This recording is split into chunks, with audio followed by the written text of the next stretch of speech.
Place maintenant à notre page été, suite de notre série consacrée cette semaine à la forêt de Brocéliande. Ce soir, c'est à Montfort-sur-Meux que l'on retrouve Mylène Villaverde et son équipe.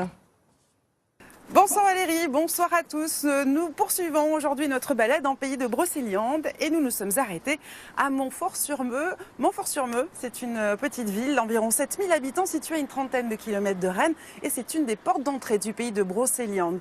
Alors Montfort-sur-Meux s'est bâti sur une cité médiévale qui a littéralement façonné la ville et Montfort-sur-Meux peut aujourd'hui prétendre au label Petite Cité de caractère. Alors pour commencer, je vous propose une petite visite historique de la ville.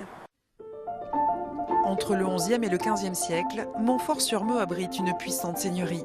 Raoul Ier décide d'ériger ici au confluent du Meux et du Garin une forteresse puis un château afin de se protéger des Normands et des Anglais.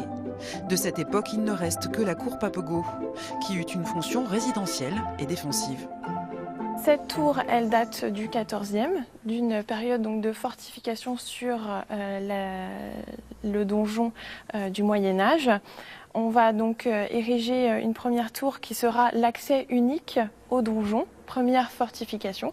Il va y avoir une deuxième fortification après la basse-cour, protégée par le châtelet, et une troisième fortification avec les 3 portes d'entrée dans la ville fortifiée.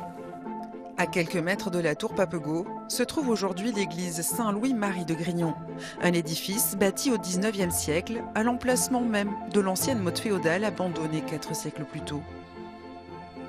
Cette église, elle est fortement symbolique puisqu'elle a une double construction avec une partie en poudingue, la pierre rouge de Montfort, le tuffeau blanc qui rappelle le tribunal construit quelques années plus tôt, un petit peu à côté.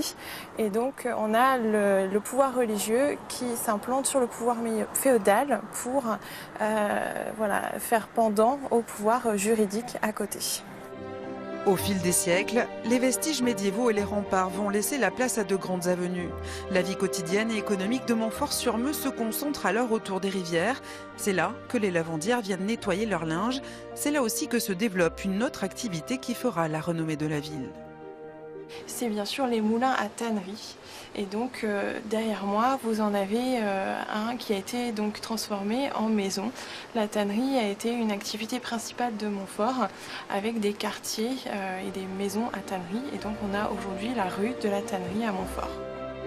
Derrière le lavoir du Colombier se tient encore l'ancien séchoir à linge construit sur les ruines d'une des tours médiévales.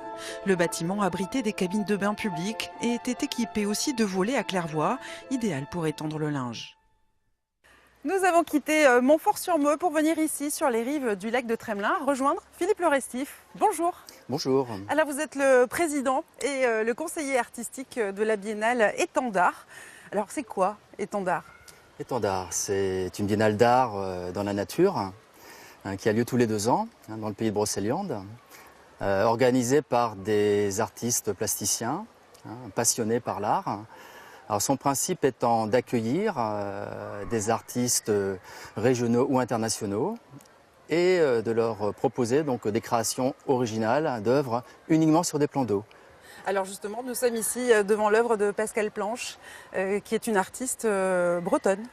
Tout à fait. Pascale est donc une artiste plasticienne qui a l'habitude de travailler avec le matériau bois.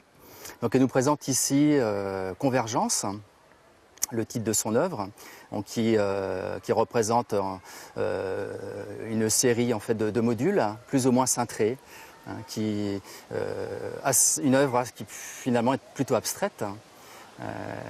Et dont la convergence est en fait le point de vue, si vous voulez, du spectateur qui va décider de voir en fait ce qu'il veut.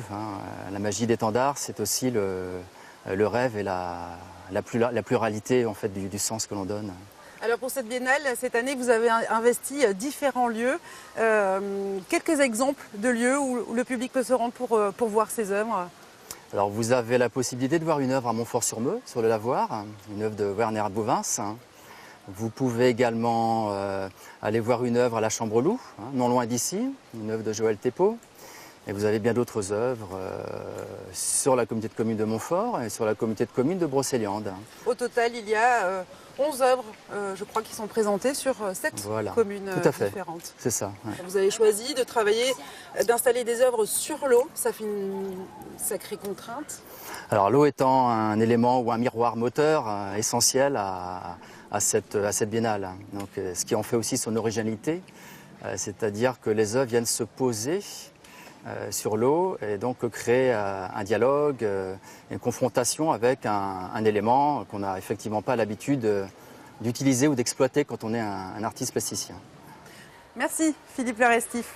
La Biennale Étendard, c'est jusqu'au 18 septembre. Profitez-en et venez découvrir ces œuvres. Sachez aussi qu'il existe des visites guidées, renseignements auprès des offices du tourisme.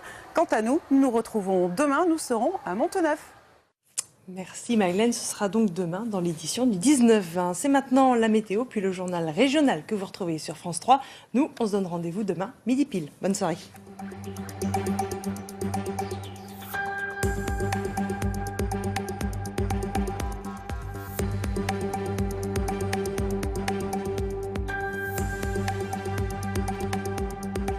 Retrouvez toute l'actualité de votre